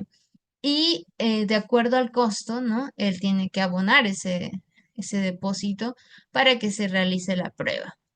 ¿Ya? Esto debe ser acreditado conforme a la regulación sanitaria correspondiente para brindar las garantías necesarias. Eso también en algún momento fue bastante criticado porque se decía que la parte demandante si alega algo tiene que demostrarlo, entonces tiene que costear la prueba de ADN. Pero como les digo, el contexto en el que se estaba es lo que motivó a que se le imponga esta carga al demandado, ¿no? Con claro el derecho de poder recuperar el dinero si en caso no fuera el papá. Acá vamos a leer un ratito las preguntas antes de seguir con la segunda parte de la oposición. Y nos dice, doctora, en el caso que el padre que reconoció y ao- firmó un hijo que no es, entiendo, ahora el hijo ya tiene 18 y quiere presentar una demanda de filiación al padre verdadero. Bueno, estos casos son bastante materia de plenos jurisdiccionales, al menos a nivel distrital, porque se ve esto de la impugnación de paternidad, ¿no? Alguien que ha sido padre por tantos años y luego sale una verdad de que no era el papá, ¿no? Entonces, ¿Se puede o no se puede declarar la filiación? Acá va a depender mucho, ¿no?, de los afectados. ¿Quién es el mayor afectado en una filiación? El hijo normalmente, ¿no? O la hija, porque va a cambiar de apellido, ya no le va a poder exigir los mismos derechos al padre que tenía, que pensaba siempre que fue su padre, ¿no? Entonces, al menos cuando es un menor de edad, se tiene que evaluar el interés superior del niño. Y hay casos donde lo mejor es que no se cambie el apellido, por ejemplo, ¿no? Pero sí, si el hijo es mayor de edad y ya quiere él mismo realizar, puede hacer una impugnación de paternidad. ¿Ok? Y tiene que hacerlo contra su primer, bueno, el padre de crianza y el padre biológico, ¿no? ¿Qué más nos dicen? Si un demandado no puede pagar la prueba de ADN, ¿qué opciones tiene? Bueno, tiene la opción de pedir un auxilio judicial. No sé si saben, pero existe este mecanismo del auxilio judicial para personas que no pueden optar por pagar ciertas cosas que se les pide en un proceso, ¿no? Tiene que hacer su trámite y podría acceder al auxilio judicial. Si no lo realiza, ¿qué otra opción tendría? Pues que si no contesta, si no paga la prueba, se le puede declarar padre, ¿no? Ese es un gran riesgo. Por eso es que se tendría que conseguir. Ahora, también lo que podría pasar es que la demandante sí tenga el dinero y le diga, ya, no te preocupes, yo lo pago, luego tú me devuelves, ¿no? Y sí, ¿podría la demandante asumir los gastos? Claro que sí. Y luego el demandante tendría que devolver estos gastos a la demandante. ¿No? Pero eso tendría que implicar que la demandante acceda a pagarlo, ¿no? Esas serían sus pocas posibilidades de esta persona. Bien, ¿qué más veo? Existe un formulario para poder hacer una demanda de filiación. Actualmente sí existe un formulario tanto de filiación y de alimentos, porque son procesos gratuitos que no requieren de abogado o abogada, por ende, el Estado, el Poder Judicial, ha hecho unos formularios para que sea más sencillo poder acceder a este derecho. ¿Qué más dice? Se puede solicitar la afiliación, alimentos y tenencias en un proceso. Ya dijimos que no. Un proceso solo puede ser filiación y alimentos. Hasta ahí ya es bastante. Luego, si tú quieres la tenencia, tendrías que realizar otro proceso. Bien, entonces vamos a terminar ya con la oposición. En el artículo 2 también nos indica, ¿no? Si la parte demandada no realiza el pago de la prueba en la audiencia, se va a reprogramar la toma de muestras dentro de los 10 días siguientes. O sea, ya, puede que la primera audiencia no haya realizado el pago y por ende no se puede tomar la prueba de ADN. Entonces el juez lo que va a hacer es primero darle un derecho a reprogramar, ¿no? Para 10 días siguientes. Pero eso implica que en estos 10 días siguientes ahora sí pague, ¿no? La prueba de ADN. Si vencido dicho plazo no lo hace, se va a declarar la paternidad. Como dije, las opciones son pocas. Si es que no pagas, si es que no consigues de donde sea y no accedes al auxilio judicial, se va a declarar la paternidad. ¿Ok? Ahora dice, si lo desea, la parte demandante puede asumir el costo de la prueba en un laboratorio privado. Sí, la parte demandante podría asumir el costo, ¿no? Pero pues eso implicaría mucho la voluntad y también la posición económica de la parte demandante, ¿no? Si tiene para pagar, excelente, ¿no? Pero muchas veces la parte demandante tampoco tiene para el pago. ¿Qué más nos dice? El juzgado va a resolver la causa por el solo mérito del resultado de la prueba biológica. Acá, eso es importante porque ya no se va a evaluar fotografías, cartas, testigos, eso ya no va a ser relevante. Lo único que evalúa el juez es el resultado de la prueba biológica, o sea, depende enteramente de este resultado. Si la prueba biológica sale negativo, no hay paternidad. Positivo, sí hay paternidad. Entonces, acá ya pues nos ahorramos todo medio probatorio, porque la única prueba importante y relevante en este caso es la prueba biológica de ADN. Dice, si ésta se realiza o por el vencimiento del plazo previsto en el párrafo precedente. se resolverá la causa de conformidad con los dispuestos en el artículo 3 y 4. Bien, o sea, se declara la paternidad automática si es que no se, no se realiza la prueba de ADN. Para efectos de la presente ley, no resulta necesaria la realización de la audiencia especial de ratificación pericial ni los actos procesales que establece el artículo 265. Acá la única audiencia que va a haber es la audiencia de la toma de muestras de ADN. No va a haber otra audiencia. Incluso como acá se discute también alimentos, porque la pretensión accesoria es alimentos, eso no quiere decir que el juez va a discutir o va a escuchar algo sobre alimentos, no. Ah, Eso tal vez podría ser un punto negativo, ¿no? Que el juez no va a evaluar la declaración de las partes sobre el tema de alimentos. Solamente con las pruebas que tiene va a ordenar una pensión. Entonces, esto podría ocasionar que tal vez no se dé un monto justo o razonable, ¿no? Y ya acá implicaría tal vez una apelación o una al tiempo, ¿no? Un aumento, quién sabe, ¿no? Pero sí, eso es algo que hay que tomar en cuenta. Acá no hay audiencia. Bueno, hay más artículos en nuestra ley. No sé si le he puesto acá. Sí, acá está. La oposición infundada. Si la prueba produjera un resultado positivo, la oposición se declarará infundada declarándose la paternidad, ¿no? O sea, la oposición del papá, del supuesto papá, ya sería, ya no es supuesto, ¿no? Ya se entiende que sí es papá, entonces se declara la paternidad. En la misma resolución se va a dictar sentencia respecto a la pretensión de alimentos, condenando al demandado al pago de costas y costos del proceso, ¿no? Porque, pues, de todas maneras hay costos al poder iniciar todo un proceso judicial. Bien, y tenemos el artículo 6, que es la devolución de costos.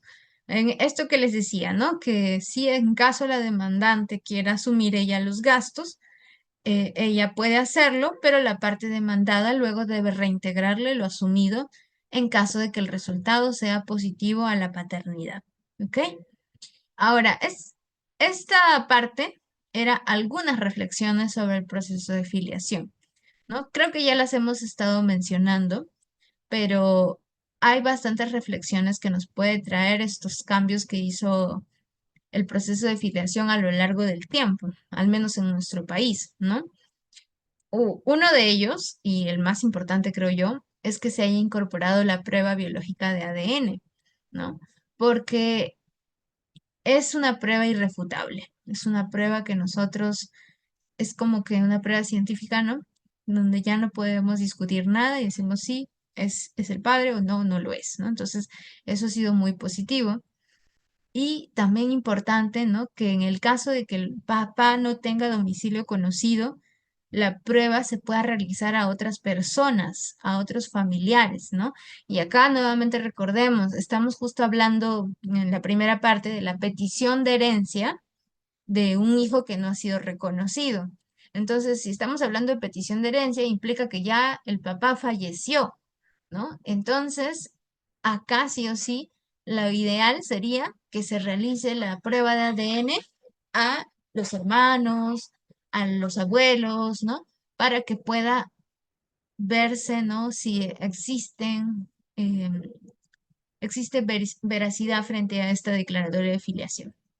Ahora, lo malo, ¿no? Es que podría haber esta negación, ¿no? Así que si no, imaginemos que el pleno casatorio, perdón, el pleno jurisdiccional nos hubiera dicho, no, no procede la filiación en una acción de petición de herencia, no, no se puede llevar en una sola. ¿Qué es lo que tendríamos que haber hecho o qué es lo que tendrían que hacer las personas que no están reconocidas? Primero, solicitar la filiación bajo este proceso, de esta ley especial, ¿no? Tendrían que ellos solicitar la filiación extramatrimonial.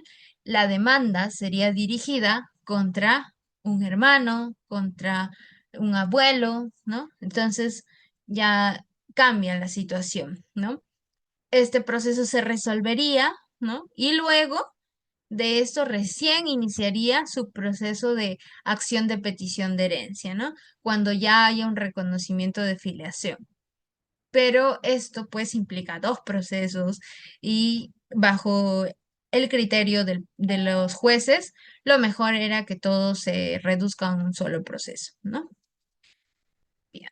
¿Qué más? El hecho de que el demandado asumiera los gastos es también algo súper positivo porque en la mayoría de casos la demandante no tenía, ¿no? Para poder costear estos gastos y esto perjudicaba en sí a los derechos del niño y la niña. Ahora, podríamos decir, ¿no? Bajo la misma lógica, el demandado tampoco lo tiene, pero si el demandado, y en la mayoría de casos sí es el papá, ¿no? Si el demandado sí es el papá, no tendría por qué asumir costos, simplemente podría allanarse y decir, sí, efectivamente, yo soy el papá y listo, nos ahorramos prueba de ADN, nos ahorramos más plazos, ¿no? Entonces, todo se solucionaría con el reconocimiento, ¿no? Sí, por ahí que debe haber alguno que otro caso injusto donde un papá es demandado y realmente no era papá, ¿no? Entonces sí, sí, lamentablemente siempre va a haber uno que otra persona que salga perjudicada, pero recordemos que en el derecho muchas veces se pone en como en una balanza, ¿no? De vamos a priorizar a este o vamos a priorizar a este. En este caso de la ley 28457 dijeron vamos a priorizar el derecho de los niños antes que el derecho del demandado, ¿ya? Porque es más importante, ¿no? Garantizar sus derechos de este niño. Por eso es que los costos lo asume el demandado. ¿Y qué más? La reprogramación de la toma de muestras por falta de pago de la parte demandada. Es bueno que exista este, un plazo para la reprogramación de audiencia, ¿no? Tiene que ser a los 10 días siguientes la reprogramación. Esto evita, que la norma lo diga, evita que haya dilaciones excesivas en un proceso, ¿no? Y también que regulan eso, no es como que dejan al aire, ¿no? De qué pasa si no paga, ¿no? En la audiencia, qué es lo que va a suceder. No se deja a criterio del juez que si reprograma o no reprograma, no. Sí tiene derecho a una reprogramación, pero solo a una y va a ser dentro de los 10 días siguientes. Si no lo hace, igual se le declara padre, ¿no? Entonces, es importante que esta ley haya incorporado esta opción. Vamos a ver acá los mensajes, hay 31 mensajes, muchas preguntas. Casos no lo vamos a ver ahorita, solamente a los que han estado con la cámara prendida hasta el final. Ya. Dice, si el ADN es negativo, la demandante puede solicitar que se realice otro examen. La respuesta es que no. Si el ADN ya salió negativo, esa es la prueba y no va a haber otra realización, salvo, salvo la excepción de que se demuestre que ha habido un fraude o ha habido un cambio, ¿no? De resultados de prueba, ¿no? Que es bastante difícil, ¿no? Es como demostrar que ahí ha habido corrupción, ¿no? Entonces, si se puede demostrar eso sí, pero si no, no podría solicitar. Ahora, podría ser, ¿no? Que la madre esté muy perpleja porque en una prueba sí salió positivo y en otra negativo, sí, sí podría pasar. Y de hecho me ha pasado que una vez una persona tenía una prueba de ADN que salía positivo y en la prueba judicial salió negativo. Y efectivamente sí fue un caso de corrupción, ¿no? Pero bueno, acá fue bastante complicado poder demostrar, se tuvo que mostrar esta prueba, ¿no? Y convencer, se quejó, ¿no? Ante la instancia, ¿no? Para que puedan evaluar si se podía hacer una nueva prueba. Porque realmente es como que no estamos ajenos tampoco a que sucedan casos de corrupción. Entonces, yo creo que es una valiosa pregunta porque sí podría pasar, ¿no? Entonces, hay que tener, eh, tal vez, ¿no? Sería importante tener una prueba extra, ¿no? Una que se has realizado tú de manera particular, ¿no? Esperando que igual esas cosas no sucedieran, ¿no?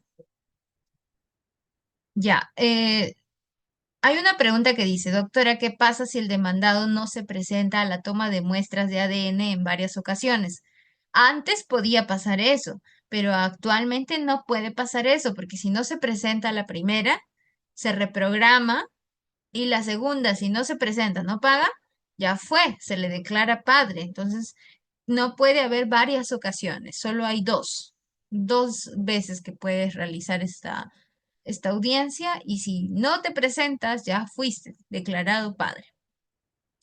¿Qué más? Ah, ya, esto implica que esté notificado válidamente. Entonces es importante que cuando ustedes realizan un proceso de filiación, presenten, por ejemplo, la C4, que es la ficha RENIET del demandado, para que se le notifique no solamente al domicilio que tú conoces, sino también se le notifique a su domicilio de la ficha RENIET. Incluso si sabes el domicilio de su centro de trabajo, también que se le notifique ahí para poder validar la notificación. Ya, eso también es muy importante porque hay muchos problemas con las notificaciones. Muchas veces no se logra dar con la parte o llegan y dicen, no, ya se mudó, ¿no? Entonces ya no hay una validez de la notificación. Bien. mm, Dice, ¿existe una ley respecto al tiempo para hacerse la prueba para la afiliación? Eh, Tal vez te refieres a que si existe una ley que te indique que tienes que solicitar la afiliación en determinado tiempo. Si es así, no, porque estamos hablando de un derecho fundamental que es la identidad, que de hecho está reconocido en nuestra Constitución.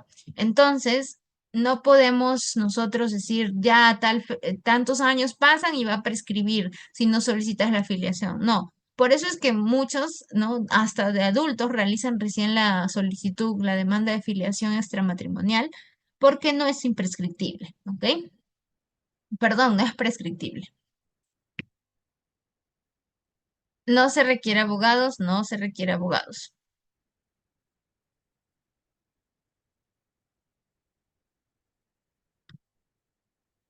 Acá hay una pregunta que me parece importante. Dice, ¿por qué no se sanciona a las notarías que declaran heredero universal? Eh, las notarías actúan también de buena fe, ¿no? O sea, tú presentas y te preguntan, ¿eres el único heredero? Tú dices que sí, ¿no? Entonces ellos te inscriben ahí en la sucesión intestada. Es como decir, no todas las notarías, de hecho no tenemos acceso, no existe un registro en el Perú que diga la cantidad de hijos que tiene una persona. Entonces, ¿cómo las notarías van a poder saber si estás siendo veraz en estas afirmaciones o no? Entonces, por eso mismo es que no puede haber una sanción, ¿no? Porque la sanción es para ti, que tú has declarado falazmente, ¿no? Pero la notaría no tenía forma de saber que efectivamente no había más herederos y tú los negaste, ¿no? Bien, vamos a seguir avanzando entonces, ya vamos a acabar. Otros aspectos relevantes del proceso de filiación, pues que se exonera el pago de tasas judiciales. Esto es muy importante, esto está tanto presente como en el proceso de filiación como en el proceso de alimentos. Al ser procesos que defienden derechos fundamentales, se exonera el pago de tasas judiciales, ¿ok? Entonces, no se requiere un abogado, ¿no? Y no se requiere pagar derechos de notificación, de pruebas, nada, ¿ok? Esto hace más fácil el poder acceder a la justicia para estas personas. Y esto no fue siempre así, ¿ok? Así que esto es un logro también. Proceso especial y gratuito. Acá eso también es importante, ¿no? Que sea gratuito. Y el proceso especial, que ya he repetido varias veces, ¿no? Que tiene sus propios plazos que son más céleres. Y acá no lo he puesto, pero también es importante el allanamiento, ¿no? La norma nos dice, acá creo que dice allanamiento. El allanamiento implica que el demandado pueda allanarse a la demanda, es decir, aceptar que es el padre, ¿no? Entonces, el allanamiento va a reducir el problema judicial, ¿no? Porque ya básicamente no hay una controversia, él está aceptando, ¿no? Entonces, eso es algo que también se incorpora con estas modificaciones. Bien, creo que estos son los aspectos más relevantes que hemos de tomar en cuenta en un proceso de filiación. ¿Y por qué hemos tocado filiación? Porque estamos hablando, y no olvidemos el tema general, que era la acción de petición de herencia solicitada por un hijo no reconocido. Si el Pleno no nos hubiera dado esta opción, sí o sí, las personas que no están reconocidas tendrían que optar primero por un proceso de filiación y luego de declarado la filiación, recién con eso podrías ir y solicitar una acción de petición de herencia. Esto va a ser más largo, ¿no? El Pleno, al haber votado en mayoría por la primera ponencia, nos ha dado la opción de que se pueda demostrar la afiliación y se pueda realizar la prueba de ADN en ese mismo proceso, ¿ok?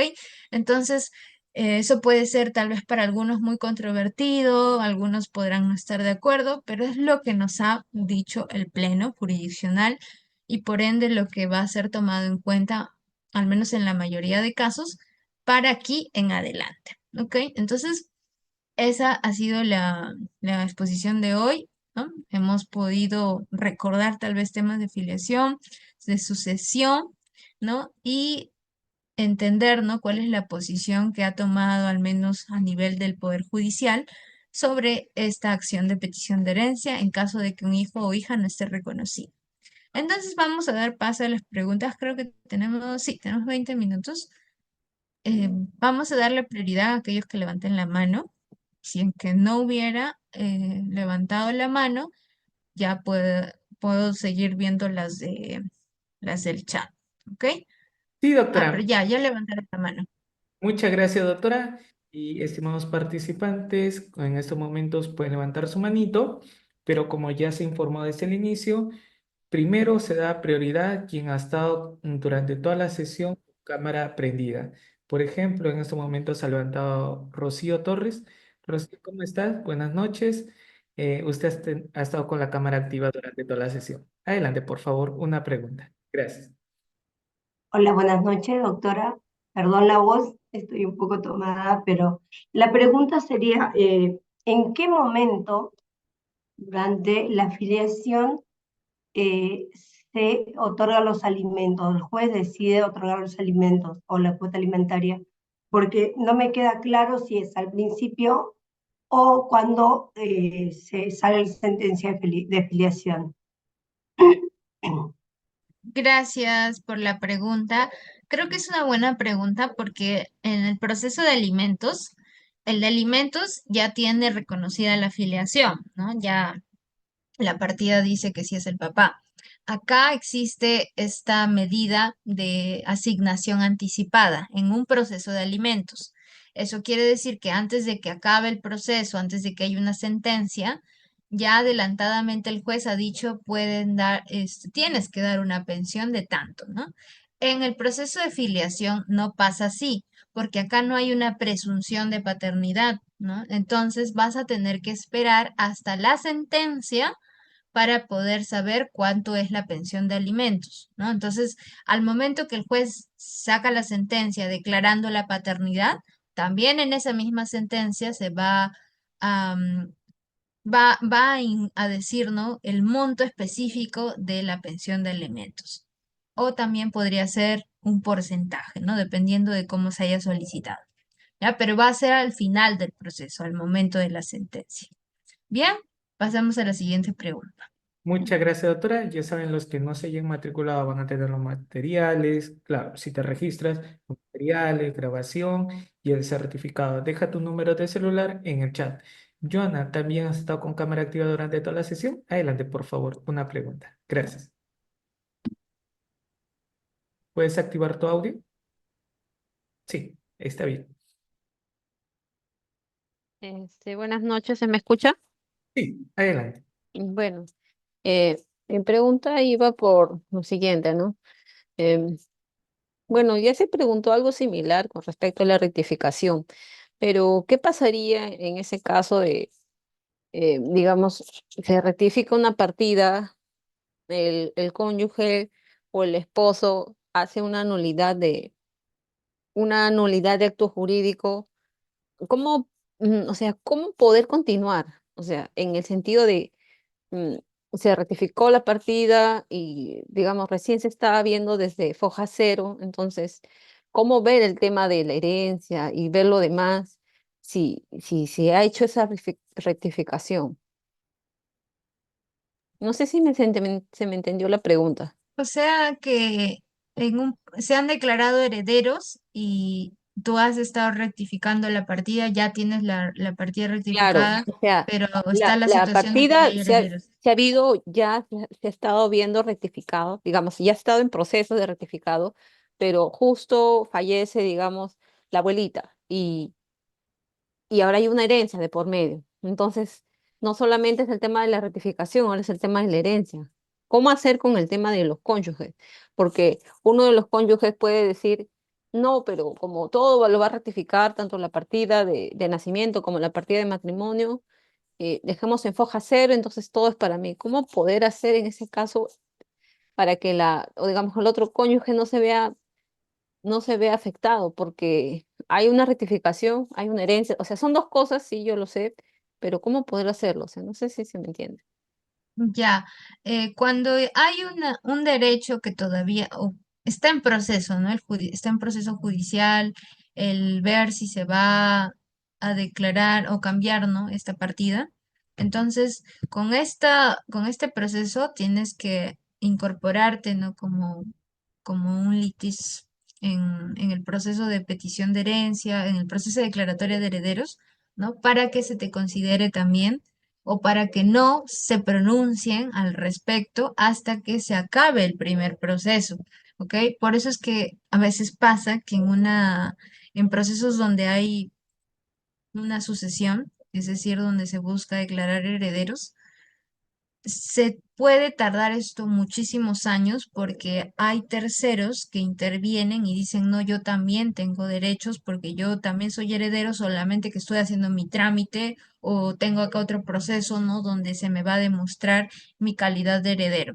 Entonces, de alguna manera, al tú poner en conocimiento al juez que está viendo el tema sucesorio, pues vas a evitar que haya un pronunciamiento, ¿no? Ahora, si ya estás como que ya tienes la partida rectificada y todavía no hay una sucesión, ahí sí podría con esa partida rectificada, ¿no? Acudir junto con los otros herederos para que haya una declaratoria de herederos, pero entendería que en este caso no es así porque es a nivel judicial, ¿no? Y solamente cuando no hay errores, todo está subsanado, se puede ir a la vía notarial. Esa sería la respuesta. Muchas gracias, doctora. Gracias, Joana. También a Ruth Bobadilla. Adelante, por favor, una pregunta. Gracias. Y gracias a quienes están dejando su número de celular. Mañana me estaré comunicando con ustedes para su matrícula. Adelante, estimada Ruth. Bienvenida. Buenas noches, doctora. Doctora, una pregunta. En caso, hace rato usted mencionó claramente, no es suficiente, anteriormente se presentaban los medios probatorios entre fotos, testigos, fotografías, videos, entre otros.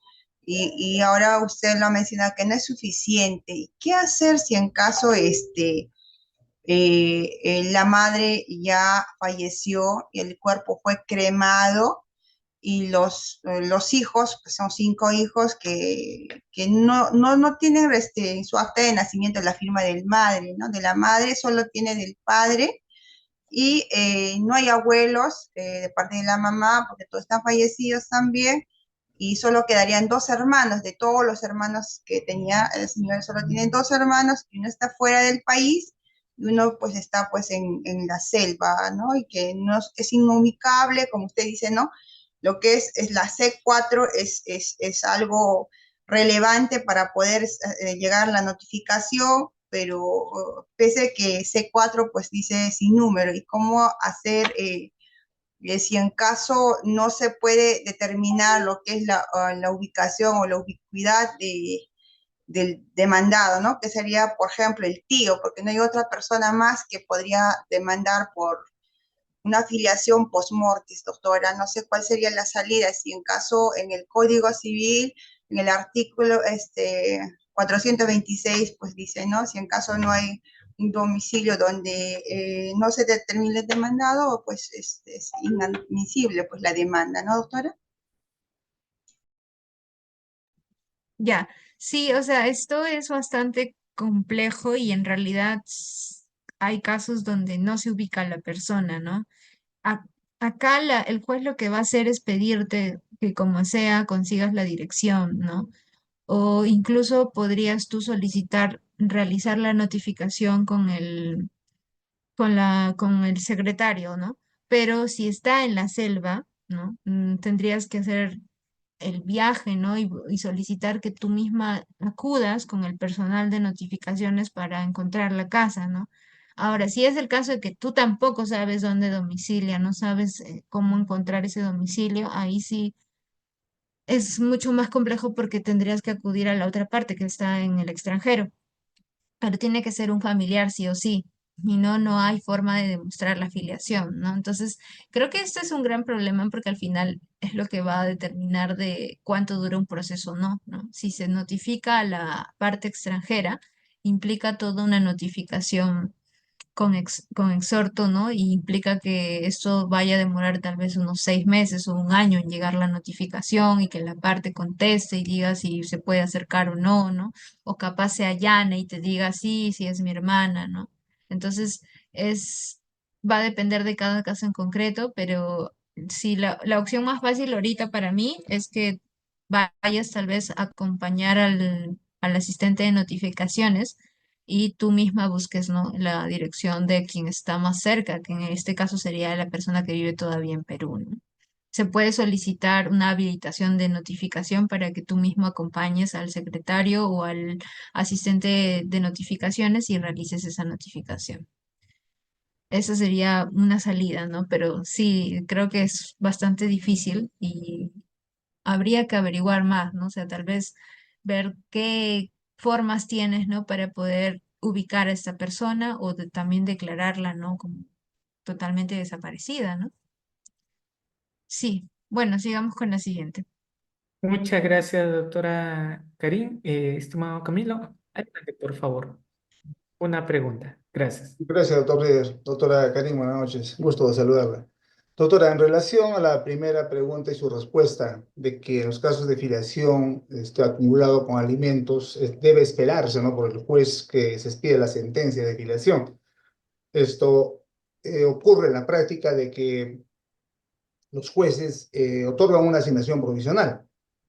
Entonces, ¿cómo? Lo cual, frente a su respuesta de que debe esperarse la sentencia, pero ya se dictó la medida de asignación provisional y esta tiene sus efectos y consecuencias legales. ¿Qué hacer, no? Porque definitivamente habría una demora incluso frente a un resultado del ADN que en el caso podría ser adverso.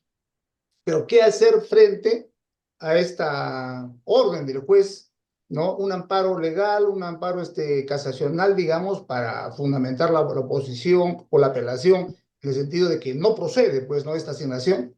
Gracias por su respuesta. Gracias. Curioso, no debería proceder, o sea, no puedes dar una asignación anticipada si es que no hay una paternidad, ¿no? En el caso de alimentos se da la asignación anticipada porque acá no se cuestiona la paternidad, ya está declarada, pero en el caso de filiación no.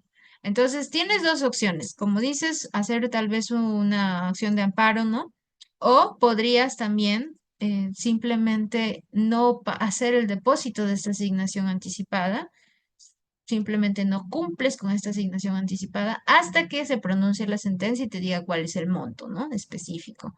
Porque al final no es un proceso tan largo, es un proceso que va a demorar tal vez 3 meses así, ¿no? Y mientras pasa el tiempo, no te puede tampoco la otra parte por la asignación anticipada hacer de vengados, eso no existe bajo asignación anticipada, solo lo puedes realizar con una sentencia. Entonces, tal vez tu opción más fácil es ignorar esa asignación anticipada y seguir, ¿no? Ahora, si lo quieres ya por un tema de defender tu posición, pues sí tendrías que ir por una acción constitucional, ¿no? Pero creo que la opción más sencilla es que esperes la sentencia.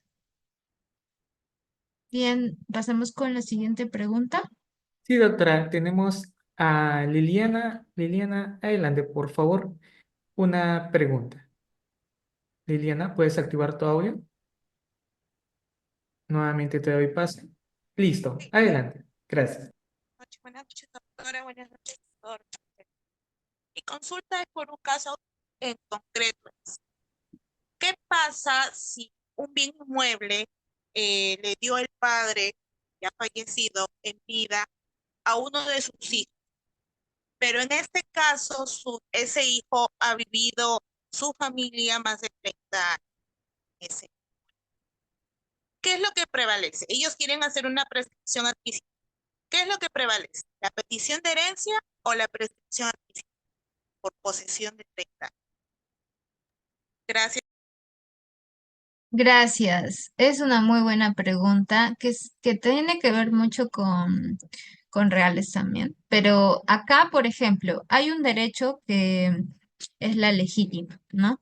Que los padres, cuando tienen unos bienes, no pueden adelantar herencias y nada más, ¿no? Tienen que, si van a disponer de sus bienes, lo pueden hacer con la total libertad, pero tienen que respetar su legítima, ¿no? Porque hay un porcentaje que tiene que quedarse para sus herederos. Ahora, si es que se lo dan a un tercero, estos bienes, o sea, puede ser la pareja del hijo, o sea, no al hijo directamente, sino a su conviviente, ahí no hay problema, puede disponer de los bienes e incluso no habría no podría solicitar, ¿no? Una petición de herencia porque ya dispuso de sus bienes en vida y se los dio a un tercero.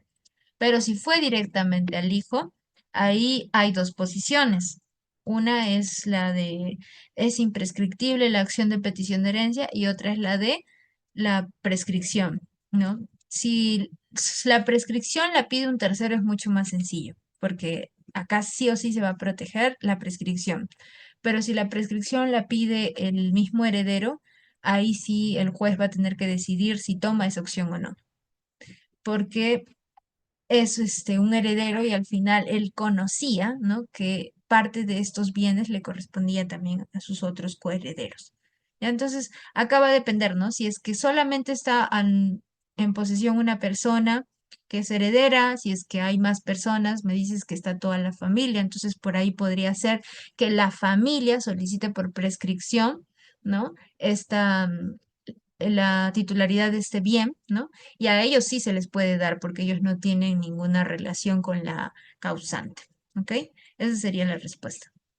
Muchas gracias, doctora. Damos a pase ahora sí, que ya tenemos participantes nuevos con cámara activa. Hapner, sí. Adelante, por favor, una pregunta. Gracias.